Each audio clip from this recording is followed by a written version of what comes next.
Good morning everyone. তো চলো আজকে আমাদের বাগানের সঙ্গে পরিচয় করে দিই, মানে বাগানে থাকা গাছেদের সঙ্গে পরিচয় করিয়ে দিই। এখানে এটা হচ্ছে গোলাপি জবার ফুলের গাছ, খুব সুন্দর হয়েছে, অনেক বড়, অনেক ফুল ফুটেছে দেখো।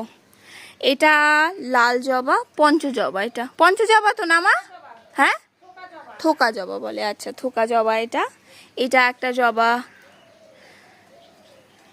এই দেখো কত ফুল হয়েছে, কত ফুল, প্রচুর জবা, কিন্তু অনেক রকমের জবা গাছ মা লাগিয়েছে। এটা একটা ফুলের গাছ, টগর ফুলের গাছ। এটা এটা জাম গাছ, এটা হচ্ছে জাম গাছ, লিচু গাছ, সরি ওটা লিচু গাছ। কিন্তু এটা একটা লাল জবা ফুলের গাছ। এটা এটা পঞ্চজবা, দেখো থোকা জবা। ওখানে গাড়ি পাতার গাছ, পুরো বাগান। এখানে লঙ্কা গাছ আছে, দেখো দেখো। এটা একটা জবা ফুলের গাছ। এই যে এখানে পেঁপে গাছ আছে, কাঁচা কলার গাছ আছে, বলে হচ্ছে কাঠগোলাপ।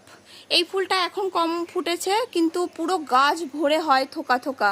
এখন সেরকম নেই, গাছে কমই আছে।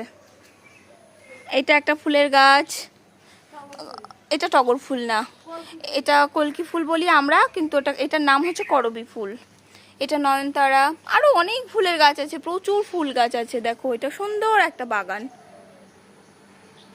আর এই দেখো ড্রাগন ফ্রুটের এত দাম যে সেই কারণে আমার মা বাড়িতে ড্রাগন ফ্রুট লাগিয়ে দিয়েছে, খাবে বলে, যখন হবে তখন বাড়ি থেকে ড্রাগন ফ্রুট খাবে।